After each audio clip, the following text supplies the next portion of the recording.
chain wallet? Why not? Spike jacket? Sure. Brass knuckles? Whatever.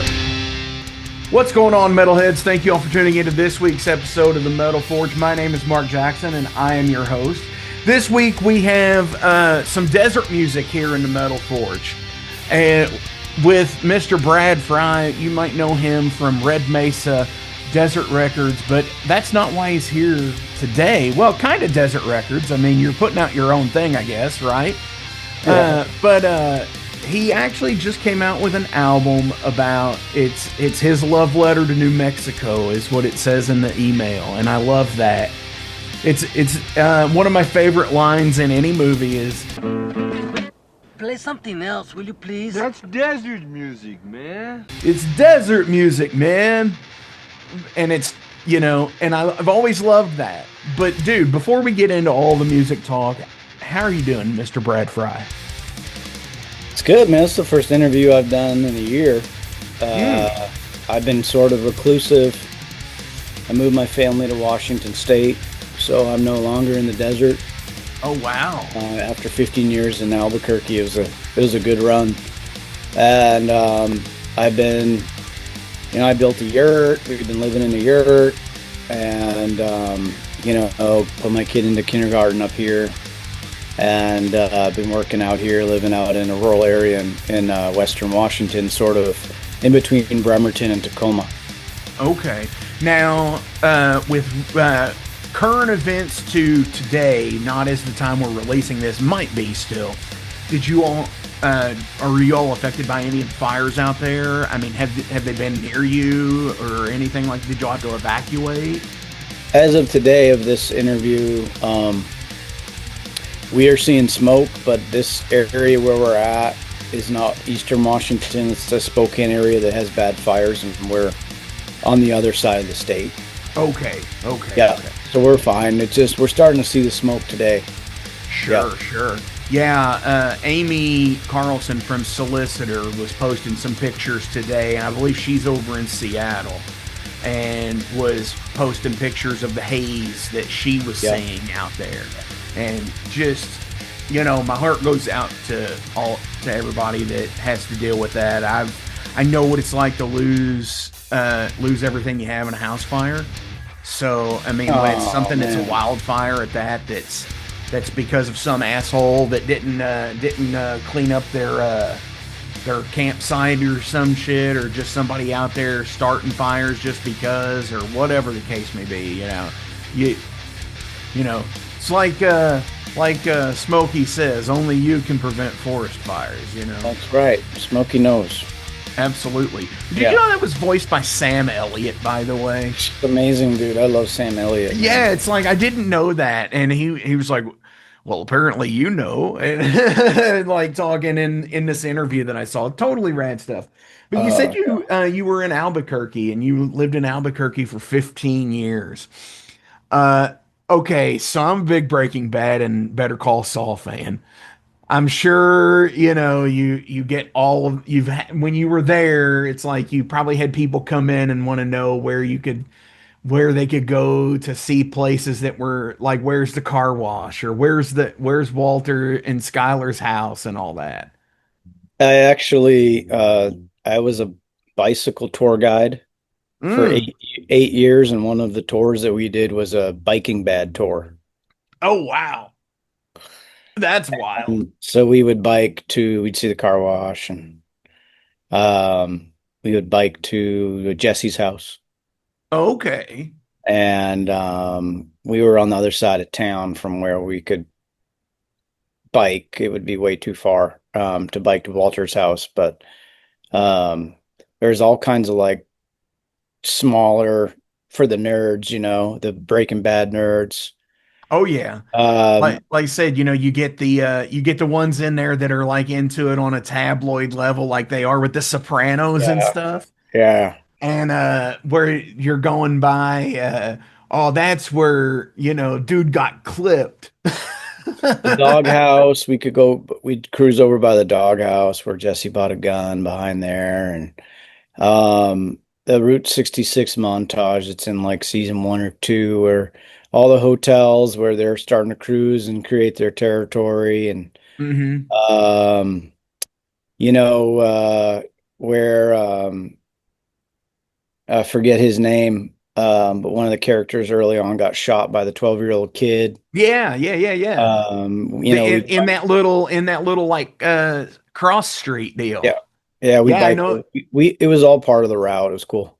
Wow, that's insane. I've never bitten the bullet to do anything like that. It's kind of like paying for autographs in a way. Mhm. It's like I would love to see some places that were filmed, like I've seen places that have been filmed in like my hometown, but like I don't go actively searching for them. And maybe I should. Maybe that should be my next phase in life is when I go on tour with either band, we're just going to look at filming locations for fucked up movies or Yeah, TV shows. it's kind of Like a trip uh to be like on when we the. were on our way to Asheville to play Doomed and Stoned, we in Morristown, Tennessee is where the cabin is for Evil Dead. Cool. So we didn't go to it, but we went through town. So Right, right. cool stuff. But anyways, we're getting off on a tangent here, which is what we do on the Metal Forge. Now that you're well versed in what we do here, let me switch back to the music talk. And like I Yeah, said, this was a love letter to New Mexico. So obviously, this is your goodbye note in a way. I knew I was leaving. So it was last spring of Okay. 2025. Um, Wait, yeah, 2025. Wow.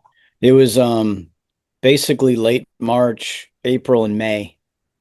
I spent um any random days that I could to go record the album, and I had spots that I had picked out. I hiked a lot, I spent a lot of time outside, 15 years in New Mexico, and I always wanted to record outside. And um I tried it out one time, and just I said, I'm just going to give this a shot, and got like a little wagon and solar power generator, a baritone guitar, and a small Fender Champ tube amp, and so a couple microphones, and mic the front and the back of the amp, and my pedal board, and plugged it all into this little portable generator. And I just looked like I just brought out this wagon, out on these trails. And I tried it out, and I listened back at home, and I was like, no, I got a really cool vibe going on here. And it's making me happy to do this, and for me, it was for me. Sure. I knew I was leaving. I had a really great experience in New Mexico, and it's real close to my heart. And just the experiences I had, and the people I met, and all the music stuff that I did. And it was really great, And so I had all these fragments of song ideas and stuff that wasn't for Red Mesa, and I recorded all into the voice memos of, my Oh phone. yeah, absolutely. And I started going through and found and started starring all these little things. They're like, well, this sounds more like a solo album thing. And so I For started sure. marking them, and I kind of learned how to play them a little bit, or try to figure out what the fuck I did. Because a lot of times I just recorded at night. I'm stoned at night, and it's quiet in the house, and I record on acoustic guitar on an amp, like super quiet, Sure. because I've got a 6-year-old, now 6-year-old, and you know, and just be quiet as possible. So I took those ideas outside with me and improvised a lot of what you heard, and probably like a quarter or a third of the album is stuff that I had like kind of written and was like, "Ooh, I'm going to use this for this solo album." And so essentially, if you can picture me just walking out in the desert with this, wagon, just like one of those little kids wagons or whatever, and just all of my recording gear. And I'd have a location in mind for that day or whatever. And I would just set up my gear, and I wouldn't play. I would just listen. And there's three things for me there were criteria when I was listening for is like one, I can't hear anybody talk. I can't hear any humans, Sure. which was like the easiest one, right? You can generally get away out in nature from humans. Two, could I get away from car noise, Ah, yes. which was actually way more fucking harder than you think. And then three, can you get away from airplane noise? So I needed a completely, absolutely quiet, natural setting. And this was some stuff was like actually in Albuquerque along the Bosque, in the Bosque along the Rio Grande River. We call it the Bosque through there. And that was hard because I could hear fucking people walking on the trail and airplane noise. And you know, you when you listen like that and you're like, I never really realized how much noise there is out there. Sure. You know, and just Because the you hum of shit. always think that it's so quiet, especially if Not, you no. And especially when you honestly, have the I would mics think, on. You turn the yeah, for sure. microphones on and you're like, dude, I hear all this shit that I don't want on the record.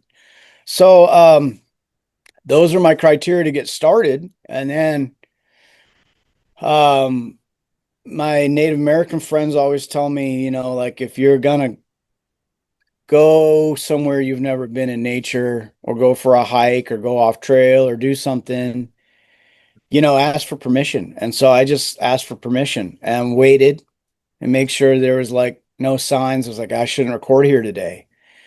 And then I had the volume of the amp really quiet because I still wanted to be able to hear the nature and the birds and the trees in the recording because I was capturing the ambient stuff mixed in with the guitar stuff. And I could have the guitars mic'd up, but I had this, you know, recorder that was recording the ambient sounds. And you hear that all on the album. So it's all Sure. happened in real time. It wasn't like I field recorded something and added it onto a guitar track. It was all like a moment. And every Right. track is that moment. Um, And there are 15 tracks on the album. yeah, And that is already amazing to begin with because to this day and age, you really see a lot of EPs and you see a lot of, 8-track albums and such like that. But to pop out 15 tracks and, just getting into, I didn't you sent me a download code and I appreciate that. And I actually before we did this, I redeemed it, but I let myself listen to what you released first. The tracks that you felt needed to be listened to. And it was like the first and second, and then like the eighth and 10th tracks or right. so. And that's so cool because it's like, you know, hearing the birds and hearing just the reverberation off the rock Yep. in just in the background. We have a band here that's an all instrumental band as well, and they're a three-piece.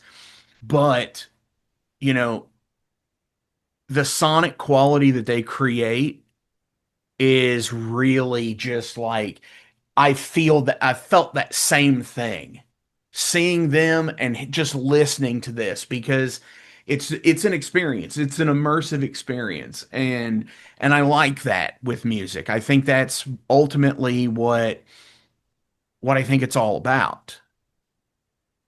Yeah, and I appreciate you saying that. The immersion is key.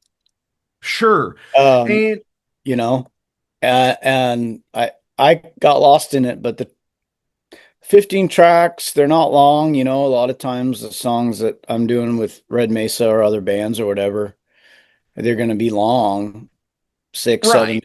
6, 7 minutes. You're trying to squeeze it onto a vinyl record and you got 40 minutes to play with and you got like 6, 7 tracks and you're done. You know, and these are some of these songs are short, like 2 minutes, 3 minutes. And Sure. it was basically me as I'm playing.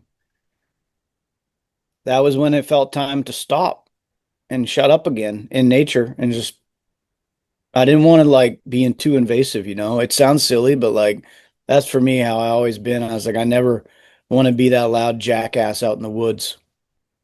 Definitely. I just want to And be quiet and listen and have it be peaceful. And that experience for me recording it was peaceful for me. And I hope that I hope that that comes across uh, to the listener where there's a sense of peace there because it really, you know, I struggle with a lot of depression and anxiety. And for me to record something like that, I wasn't rushed because I wasn't in a studio under the Sure. clock on a budget. I press record myself. It's lo-fi, and I like that because everything seems so polished now and it's raw. And then you can hear me step on the dry desert and the sand and the crunchy leaves, and I scared birds out of shit, and I got trains recorded, and that would be the trains and the river that I got. I got the Gila River, which was a totally different trip. Um, those were the only things that were overdubbed, if you will, that were mixed into the music. The trains Sure. and the Gila River on the last track, which you guys will be able to hear. And it's a really beautiful ending to the album. You hear the water and it's peaceful. Um, and I got some really creepy fucking vibes and dark stuff that's not heavy in the sense of distortion, but they're real heavy. Sure, sure. you Now, know? that's one of the things I was going to ask is like, obviously, you're going out into nature, you're going into the desert, you're going into whatever trees and woods that you can find, you're listening to the river, and you're trying to get away from all of human interaction at this point. Yes, correct. And I say human interaction, obviously, because you didn't want to hear people talking, people walking, cars, planes, and obviously the train system is such American Southwest Right. already, and totally love that.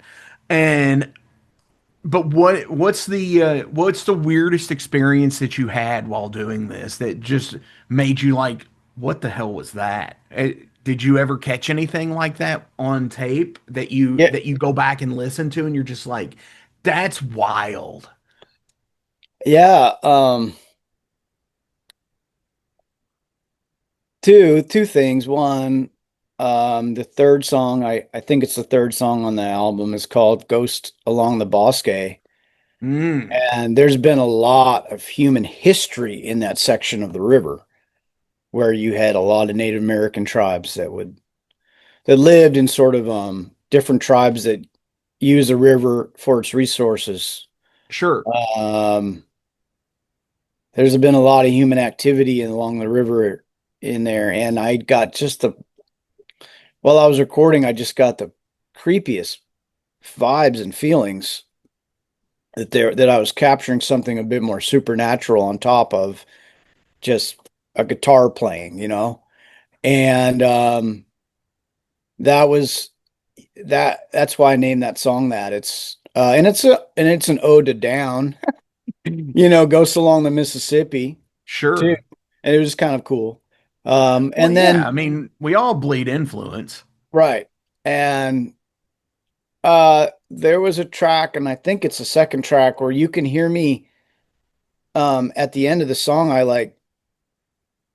I you don't know if there's any animals around and birds, and you're trying to not again, I wasn't out there announcing myself Sure, to these natural settings. I was like, can I like be a part of it and not just blow all the birds out of the bush? You know what I sure. mean? And it was pretty cool because I captured, you can hear it. I think it's on the second track where Hmm.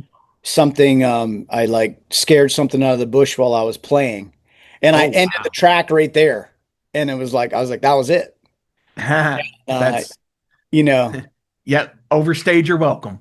that, and I was You like I'm scared done. it out. That was it, and I was like end of my recording. I recorded like 3 minutes of music that day, and I was like, I think that's it, man. And so I recorded, I don't know, probably 12, 7 locations and probably went out 12 times or something. Okay. And sometimes I had an hour. I had like an hour. It's like, see what I can do in an hour. Maybe I'll grab some drone stuff, some ambient stuff, some track. Maybe I'll get a track done. But I was never putting that pressure on myself because I didn't want to force anything. And uh, I feel like that comes across pretty. It's not a forced album. No, it doesn't feel that way. Yeah, Like I said, it feels extremely natural and honestly, like going out into the desert, obviously where I'm from, there's, we've got trees and all kinds of stuff here. But going out into the desert kind of poses a whole other kind of deal. Like here we've got snakes and stuff, but you've got snakes, you've got scorpions, you've got, venomous spiders and stuff like that. It's like, a lot of Black so you've Widows. got to be a little bit proactive when you're watching where you're going. Yeah, Because I know in the rest areas they at least put the warning signs up. yeah, that's part of the desert. You're gonna Yeah, be aware of your surroundings, cactus and snakes, essentially. sure. Did you Cactus run and snakes. across any snakes when you were doing your No, stuff? not on the recording that I recall. It was a little right on that edge of when things were heating up, and Okay. so it So they wasn't. weren't completely You out know, yet. they're still moving pretty slow. They're around. I didn't see any. And then a lot of the stuff I was up a lot higher in elevation because there's Oh yeah. The Sandia mountain range is the eastern border of Albuquerque, and Hmm. the peak is 10,400 feet. If you can imagine that, and that's looms over Albuquerque, this Sure. 10,400 foot Sandia crest. And I recorded on the front side of it where the promo pics for the album is me in like an old ruin, stone Okay. ruin, and I record a lot in this ruin. I went back there 2 or 3 times to record, and I got good vibe, and I did get reverberation that I captured off the stone ruins and walls. So it's very cool. And then I went around on the backside of the Sandia mountain range, and there's a long, windy road that takes you all the way up to the top. And I did not record at the top, but I would picked a few locations on the way up that I had hiked at to record. And that is higher elevation too. You're up around 8,700, 7,500 feet, 8,000 feet, cruising up to that 9,000 foot range. So there's elevation too. But in terms of snakes or whatever, that would be too Sure. cold for them. Yeah. And the scorpions like a lot lower elevation. Yeah, for sure. Anyways, but yeah, it was a nice time in the spring to get a lot of chatter from a lot of bird species, and um, and I got cicadas, and I got that on one of the tracks, and Oh yeah, we get the all of the flavors of them here. yeah, cool, and I Yeah, we love the get sound of that. like the different like the years of them. We've got the 17-year cicadas here, and we've got like the 9-year ones, and where they pop out every so often. Yeah, Yeah, yeah, different. Yeah, I totally get that, and they definitely have a sound that's so recognizable yeah. Well, for sure. it's nice having So you did having nature mention provide You did provide mention that sounds. you got the when you went to the mountain there that you said you did get some nice reverb, which obviously we should go ahead and plug the name of this, which is Reverberations from the American Southwest. We haven't really named the album yet. We've just been talking about it this whole time, which obviously you could pick up on Bandcamp. What else are we doing with that? Are we going to do CDs? We going to do vinyl with that? Yeah, both CDs are shipping ASAP. I've got them in stock here, and I'm shipping them myself.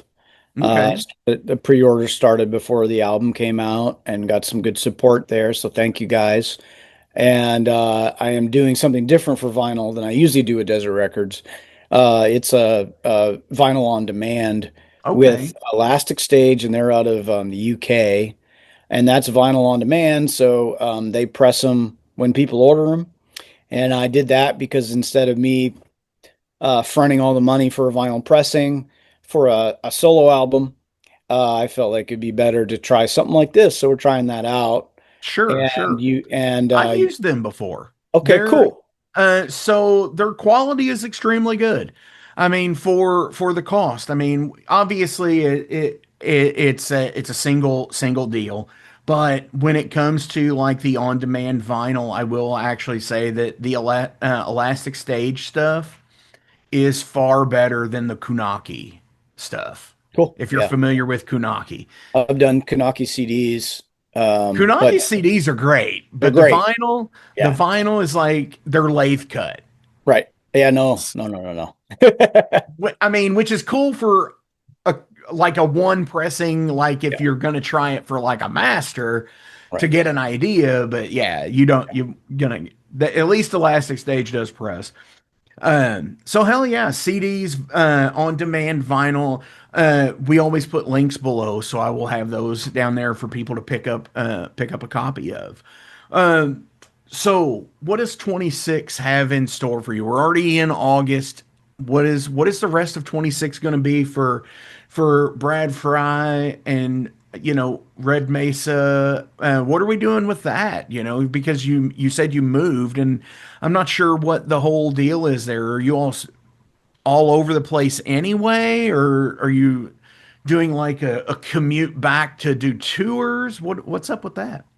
Great question. Red Mesa wise, we'd taken this year off just so we can just focus on life stuff. We've been pushing pretty hard. Sure. Uh and we're gonna talk, this winter and figure out a game plan. I gotta get back down to New Mexico and play a show for sure. Definitely owe the fans a good Red Mesa show down there. Oh, Um absolutely. Yeah. and we're gonna stay active. We need to write some music. But yeah, I mean, Roman and Alex, drummer and bass player respectively, they live in the Albuquerque area. So it'll just be a matter of us getting together and making that kind of thing happen, and we'll figure that out.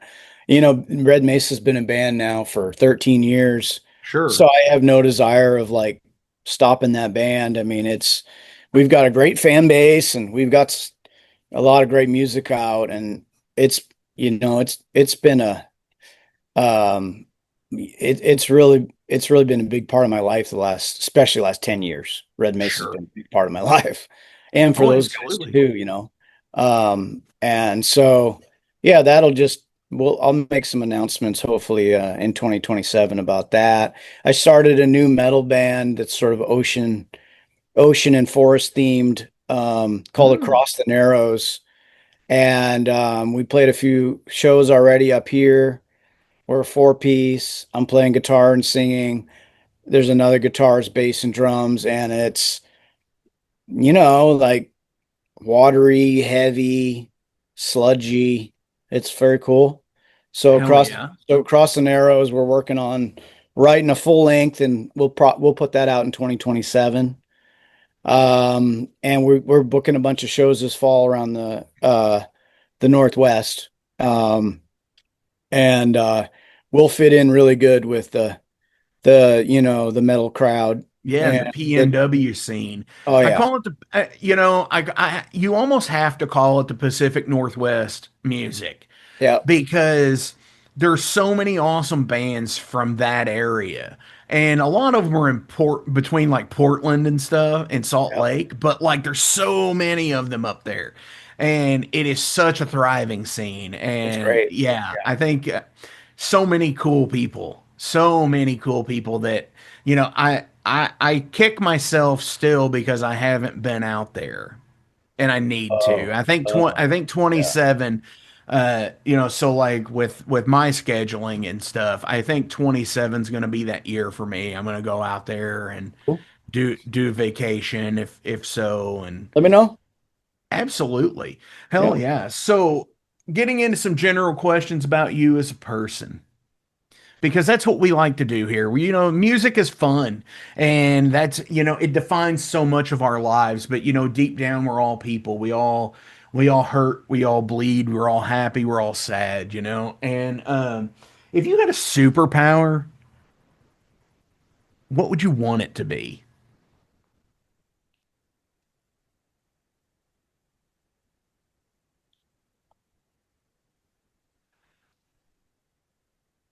I don't know. That's a good question. No one's ever asked me that. Huh. Yeah, I don't know. Uh, I'm gonna Going have to for come. me, I Yeah, wish I go ahead. could. I wish I could make people happy, make people content. I should say, like comfort people, and they actually get genuine comfort every single time. Mhm. I think that would, I guess my superpower would be empathy. No, Yeah, yeah. no, but no, like seriously, like if you could just sit there and say, I know this sucks, but it's gonna be okay, and they knew that it would be okay. I think that would be for me, that would be the perfect one. Yeah, yeah. I mean, a healing superpower is the most important, really.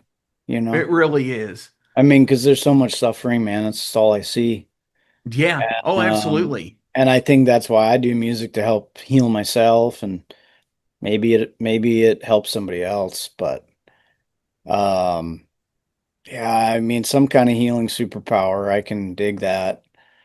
Because it's all I want is to peace and harmony, and you know, I mean, man, life is pretty hard, and Yeah.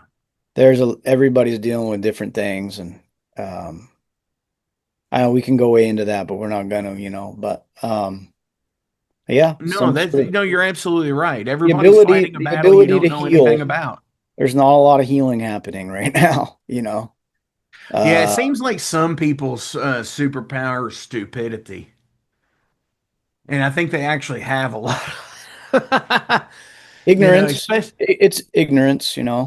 yeah, It's like the more you know, uh, I think you realize you don't know that much, and that sure, there's a lot to open your mind up to. very much. Um, and that, That's funny that you say that about opening your mind and everything, but there's a new documentary that's coming out with a bunch of the, what they call the talking heads, the ones that are just like the that you see on every Hollywood documentary type thing. And it's, talking about their acid trips mm, mm. and about how and the one that actually pulled me in was the very first one in the interview was Sting of all people, Okay, like okay, sending out an SOS Sting. yeah, yeah, That was just like he said. He's like, I don't think it would solve the world's problems, but I think it's a good start. yeah. Psychedelics for sure. I would agree with that on any kind of level. Um, yeah, I mean, they changed my life, and they've helped me a lot. For Uh, sure. Yeah, and I think mushrooms, I think LSD. what, Hmm. yeah, Yeah, I think there's a lot of people at current day and time that are just on so much on edge yeah, because there is no outlet, yeah. and the outlets are being, those doors are being closed a lot faster than they're being opened. Outlet is so key in life. You got to have the release valve, um, and not everybody has that or has found that. For me, it's playing music and yelling in the microphone, But Oh, sure. I'm a bartender, and I am serving people that have no outlet. Their outlet is drinking, and um it's not the same. It's just not the same. It's not healthy either. Sure. And yeah, fuck. Uh, No, I totally get you, I man. I think about outlet for my son all the time. It's like healthy outlets, or you got to blow off steam in a good way without hurting yourself or others. Hmm. And the best way to do it is to turn that into something that's creative. Oh, Always. It absolutely. doesn't Oh, matter if you're fucking talented or not. That's not really just the point just of as long as you're creativity. doing something. You create to create, and if you're not doing that in your life, you're something is missing in your life, right? Like that we are wired to do that, you know. Um, and in a world where at least in our world here in the United States, is getting far more complicated and Hmm. challenging to be able to find peace and stay away from distractions. Um, and uh, be able to find ways to release the negativity that you are absorbing all day long. Sure. So Um, you mentioned something prior to rolling, and we were talking about Aaron uh, from Flamekeeper and ossont&battery, and you said that you were not on Facebook anymore.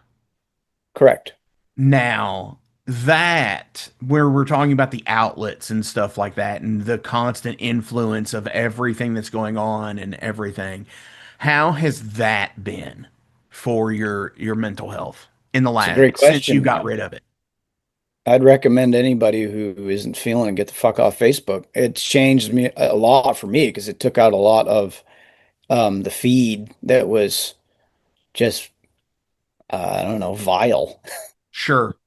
You know, it There just there wasn't for seems me. to It was be just a it toxic. seems to be a bunch of toxic negative Yeah. shit.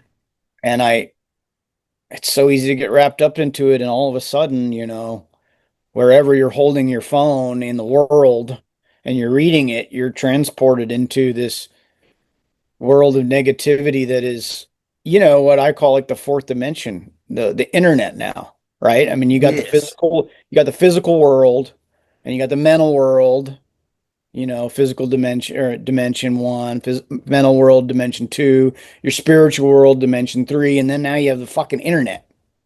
It's like your fourth world that we are now That experiencing.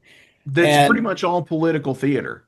yeah, it's horrible. And Instagram's getting bad too now. And um, Well, they're but, owned by the but same company, so yeah, you know, follow there's suit. so yeah, it has been nice being off Facebook. Um, you know, I once was off for about 5 years, and that was between 12 and 17 or 14 and 18 or something like that. And I will say the weirdest thing for me with that was coming back and finding out people that I knew had passed away. oh yeah, yeah, right, And because nobody posts things in the newspaper anymore. right. And not just like recent, had been like 3 or 4 years. And And you it's like, didn't oh my know, God. And you didn't right? know. Because I And always found that's out about deaths on Facebook too, which is weird, right? And it's right. like, man, no wonder they need all these fucking database resources. They know every piece of information about everybody, dude. Jesus Yeah. Christ. Oh, absolutely. You know? So yeah, I would definitely, the unfortunate thing is like there's so much promotion that's used on it. But like you almost really got to weigh out the option. Is it really just the promotion? Because you can still do things from email and still have somebody Right. else Right. be that hands-on person today. Yeah. Yeah. I mean, there may be somebody that's watching this is wondering, like, what the fuck happened to Desert Records on Facebook? Because if you actually log on to, if you type in Desert Records, it's a Vietnamese bakery.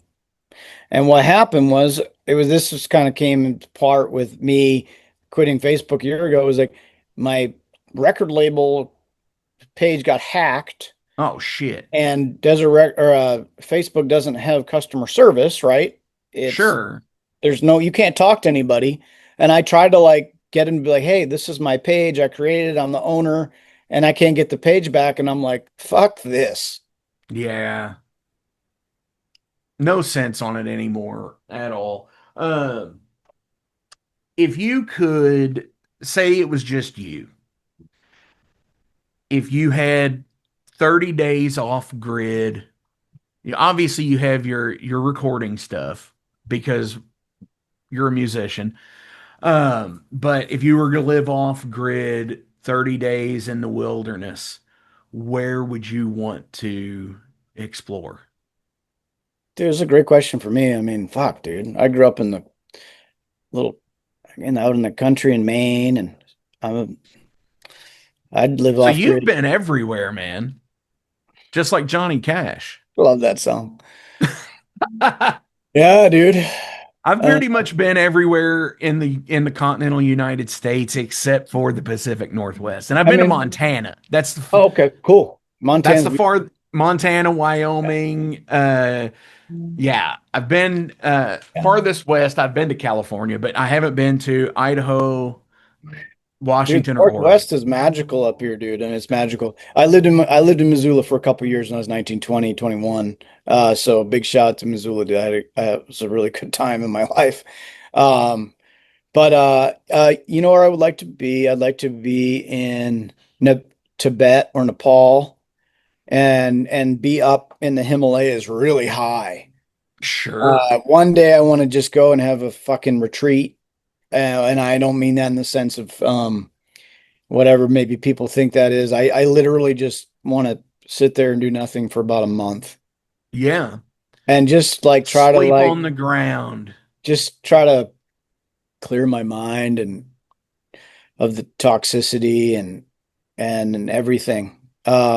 Yeah, Nepal or Tibet. Hell yeah. That's That where would I be want to go. That's amazing. where I want to go and just be off grid up there. And yeah, I See, always that's a I great always think of answer. that in my mind of, you know, being up high in the No, Himalayas. so many people are like, oh, I would go here, like, I'd like to go to like the desert in Egypt or what, it's like that you pick the stereotypical places or whatever, but then like, that's a great answer because just the history that is there alone in that region of the earth. You're thinking you got to think there's been people there for tens of thousands of years. We're like North America, it Right, was other than Native Americans that immigrated over the Bering Land Bridge that like it that's where they came from right. Oh, yeah. was from those areas, and that would be so wild just to. I'm sure the reset in the first few days where you like I'm sure you get the point where you lay down at night and you just hear static at some point in the brain, in the ears, in the eyes when you're going to sleep or whatever. Because I know that's for me being a musician, that's how I operate. And I'm sure like the first few days, it would be so, with the seclusion, would be so hard to deal with, to get that to be quiet finally. And then once you get into that, I don't know if I could come back. Because once you get into like, once that's Right. gone, it's like, why do I need the noise again? You don't. And For sure. I guess a question for you would be, how long have you gone without speaking to a human or hearing a human Oh, speak? How long? oh my gosh. Like, See, is it a day? Is it half a day? oh no, not at all. Hours? I always it's less than hours, it's minutes. I work in a job where I sell auto parts. So I'm Yeah. constantly dealing with listening to people. And I don't mean like I gotta listen to people. No, I'm like No, I'm helping I- somebody find the alternator for their 87 Jeep that they don't realize is 40 fucking years old. right. But It, think about so you not talking to anybody or hearing anybody talk means you're not around any people, and you can't have these either. sure. And like when I was 22, I hiked a big section of the Pacific Crest Trail through the Okay. Cascades, right? It goes from Mexico to British Columbia through California, Yeah. Oregon, and Washington. And I hiked that section from Northern California up to British Columbia by myself. And it took me like 3 months. And I just backpacked and I was by myself out on the trail. And I hit a section of trail in Oregon early on in the hiking season where I didn't see anybody for 4 days. So 4 days without seeing or talking to anybody. And this would have been 2002. So I didn't have a cell phone. No. And I never saw a car, heard a car. I was in the mountains, And that was the longest I've ever gone. And I remember I was at camp on night 4 or whatever, and I was cooking and I like spilled a pot or something. I was like, oh shit. And I said it out loud and I was like, oh, it's a fucking first. I That was the first human voice I've heard in 4 days, and it was me saying out loud, oh shit. And That's an interesting that concept. was a trip, dude. That's wild because at some point, if you go so long enough and and you don't hear someone speak back to you, do you forget the language? I didn't want to talk to anybody. Once I finally ran into another hiker on the trail the next day, right? So day 5, boom, I see a couple hikers and they smelled like perfume. And I was like, oh fuck, I could smell them before I saw them. And I could hear them talking. And it was like, oh shit, I'm going to have a human interaction. Where Oh, like the wow. first couple days it was really weird. And then day 3 and 4 was like, oh yes, it's kind of nice.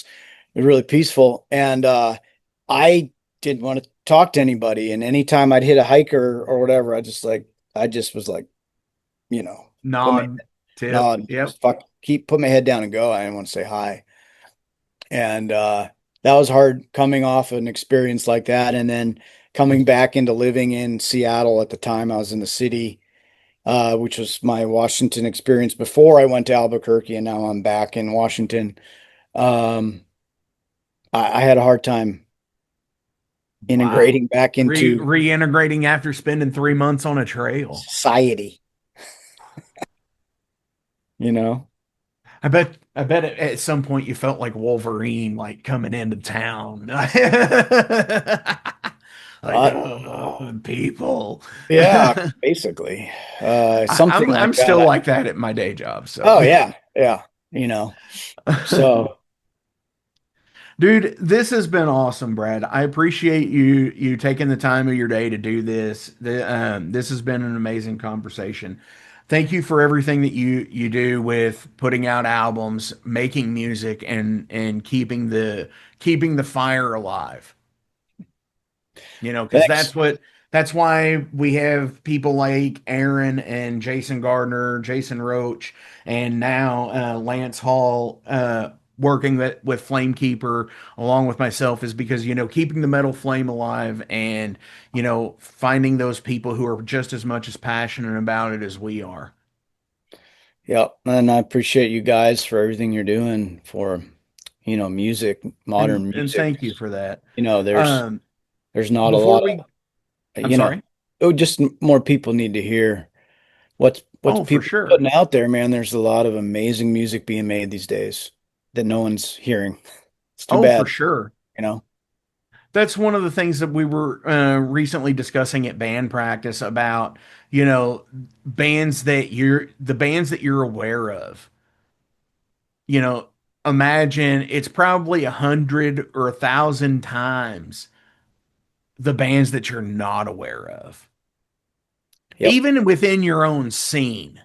Like if you're in a power metal scene or you're in a doom scene, I mean, most of us probably never really scratch the surface of some of discovering bands. So that's why I do this, Yep. is so I can turn people on to great musicians, writers, artists, and label entrepreneurs and such.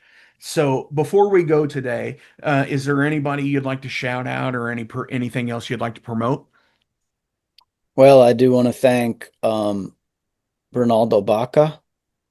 He is one half of Droni Eye Omi, a Mm, drone band that we started a couple years ago. We got a few albums out, but Ronaldo mixed Reverberations from the American Southwest album. So thank you, Ronaldo.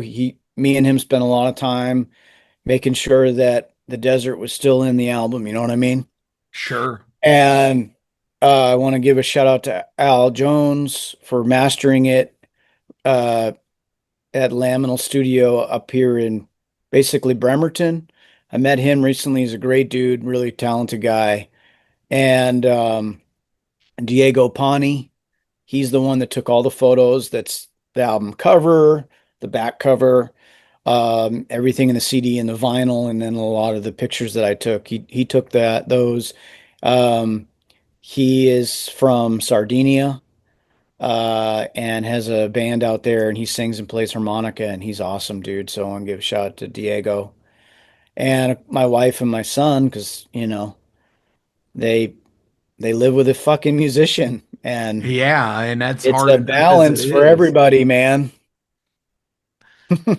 It's got to go on tour, gonna be gone for 3 weeks or whatever. It's It like, ain't easy. This is, you got a job and then you got a job. You know what I mean? yeah, for sure. And You, being a family guy too is your whole life is consumed by those three things. And you gotta feed one to feed the other. I mean, money is useful. I only look at it as useful. Have zero interest in climbing some corporate ladder and making a bunch of money. I don't give a fuck about that. no. But and Dave Walsh, my friend Dave Walsh in Albuquerque, who has done most of the graphics and layouts for all Desert Records albums, sort of the graphics guy behind the scene, Dave Walsh. So yeah, and all my fans, man, thank you guys, Desert Records, Red Mesa. You guys have been fucking awesome, and I love you. So thank you. I'm gonna come see you on tour somehow with Red Mesa, some uh solo stuff. I'm gonna start doing some That's solo. what I was gonna say. Are you gonna be able to do some of this stuff solo? If you go on to Bandcamp right now and type in Brad Frye Guitar Worship Service series that I was on, an ode to Okay. all things guitar in Bremerton, you can hear my first live performance. It's up there. It's Okay. 16 minutes long, and it's like a medley of the album. Nice. It's Hell cool. yeah. Yeah. Hell yeah. So my final question, kind of leave it a little bit lighthearted today, is what's a skill that you wish you could instantly master? The guitar. I mean, it's so hard. I think music is so hard, and I just work at it, and I'm not a natural and I'm not a genius or anything. It's I just totally pure feel that. pure work, and um it's one little step at a time, and it's a lot slower than I thought it would be, and I appreciate guitarists even more now that I've been playing for 20 plus years. Oh, sure. So, Yeah, and I started as a guitar player that wanted to be a bass player oh, because my that's like my opposite. mother, yeah, my mother was if you could play guitar, you can play bass. Right, And right. it's like not true because they're two fundamentally different instruments. Completely But, different animals, just sort of like acoustic guitar and electric guitar are also fundamentally different animals. sure. And I love playing both, Yeah. acoustic and electric. I really love both. I really love it when bands adapt their their electric versions for acoustic versions. Like they do stripped down versions. Like okay, everybody you can hate me now because I'm going to say that I actually like the acoustic version of Four Horsemen by Metallica. Metallica. Yeah, Oh, yeah, sure. I love that shit. I mean, listen to anything of those classic. Okay, let's just say this real quick. You got Nirvana Unplugged, sure. amazing. Alice in Chains Unplugged, amazing. Opeth, Damnation, basically an acoustic based True. soft album. Like, dude, that's like fucking amazing album, right? Um, but anytime you can hear bands go acoustic, and Red, there's the fans in Albuquerque, Red Mesa always does that shit, man. We play breweries all the time. Hell And we yeah. just strip it all down, and we do like old country western stuff. We do like Hank Williams the third stuff, mix in Red Mesa songs and strip everything into acoustic with me and Alex both on acoustic guitars and Roman on drums. And it's fucking great, you know. Dude, that's amazing. 'Cause it's all about the song, man, right? It's all about the song. Hell yeah, you're absolutely right. So, Brad, thank you very much. Again, I appreciate this. And you said that you have this medley of the album live, and it's about 16 minutes, right? Yes. How about we play that on the way out today? Let's go. Did you find it? Hell yeah. All right, cool. All right, Let's do it. dude, thank you so much. Metal every day. Thank you, brother.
class of beings from the Middle-earth legendarium.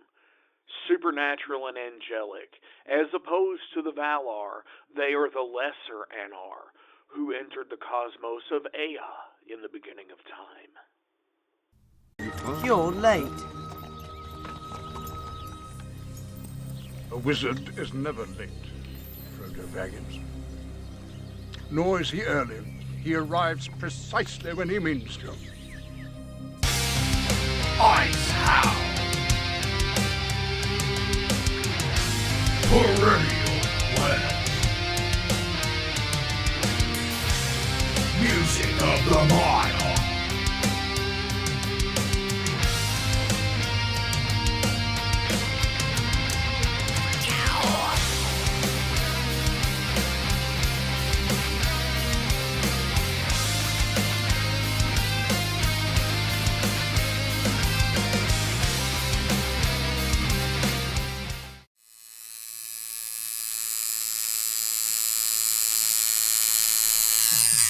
Hey metalheads, you like tattoos? Of course you do.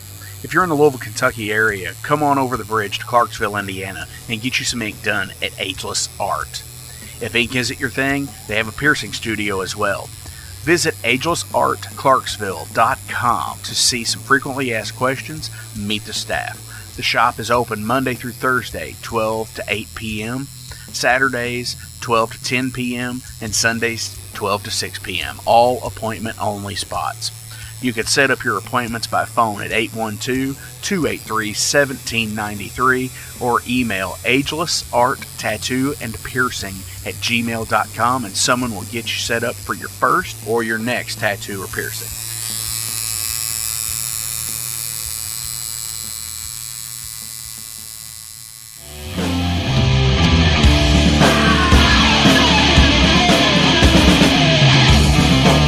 Hey metalheads, after going to a rager, what's your ultimate go-to? Mine is totally pizza. So when Overload is playing or I'm promoting the Metal Forge live showcases or the big goddamn metal show, I go to Pizza Donisi. Pizza Donisi is gourmet artisan pizza from right here in Louisville, Kentucky. It features things like the pizza of the month, the sandwiches, and also vegetarian and vegan options, which is so totally fucking cool for all of it's awesome pizza. You definitely want to go. Hey, and also from time to time they do cannolis. Oh, so fucking good. You know what they said, man? Leave the gun, take the cannoli. Yeah, just like that in Godfather. They're located right next to the Mag Bar at 1396 South 2nd Street. So either stop in or call in at 502-213-0488. They're open till midnight. The witching hour.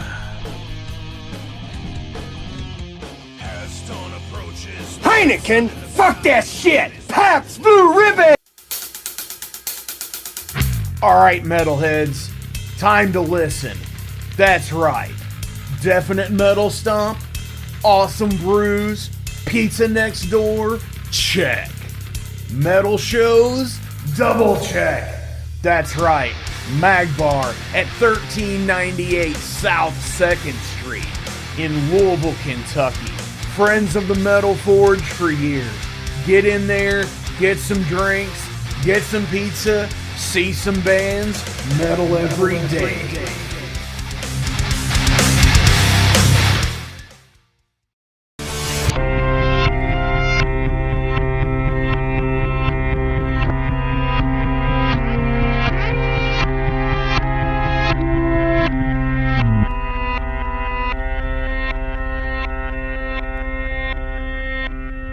In 2017, one man's vision and passion for all things metal started out as a record store in his house.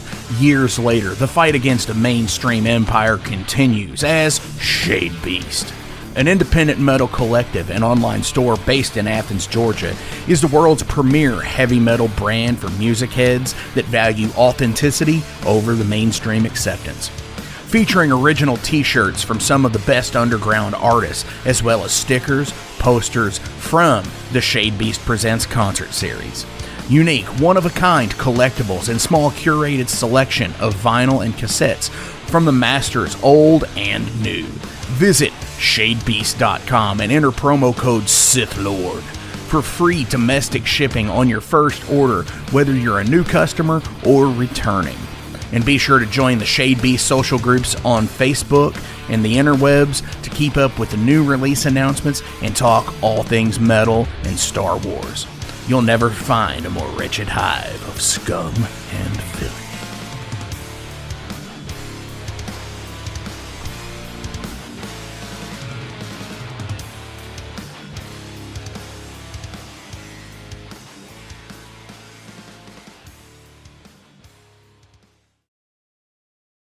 Welcome to the night.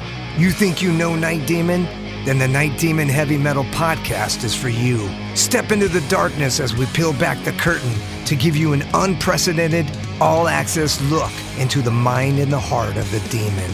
We're talking band history, song analysis, studio anecdotes, stories from the road. It's everything a diehard Night Demon fan could want and more. This is the only place to learn the inside scoop, the deep dive trivia, the untold tales from the band members themselves and those closest to the Night Demon story. Need more? The sacred Night Demon Crypt will be pried open to reveal demo recordings that have never before seen the light of day, all with in-depth commentary by the band and the people who were there for the writing and recording process.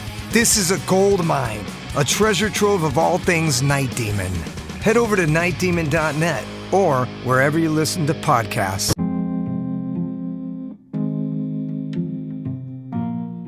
What's up, Metal Forge fans? This is Alan Bishop, the alchemist of Indiana's Black Forest and head distiller at Spirits of French Lick. Do you find yourself drawn to the unexplained, fascinated by the Fortean, or enchanted by the paranormal? If the things that go bump in the night resonate in your mind, then tune into my brand new podcast, If You Have Ghosts, You Have Everything. Featuring first-hand accounts, collected stories, interviews, history, and speculation related to all things not of this world. Available now on Anchor, Spotify, Google, Amazon, and more. Set back, relax, and remember, if you have ghosts, you have everything.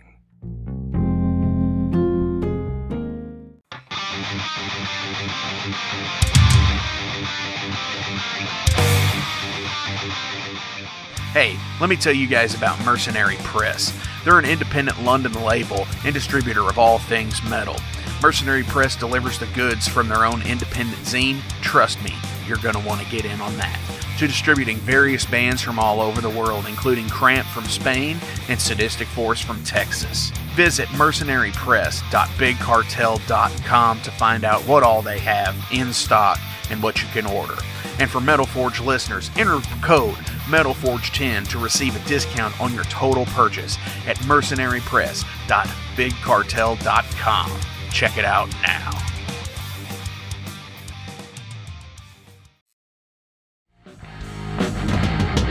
In a broken wasteland, come to my fire and place your blood and steel upon my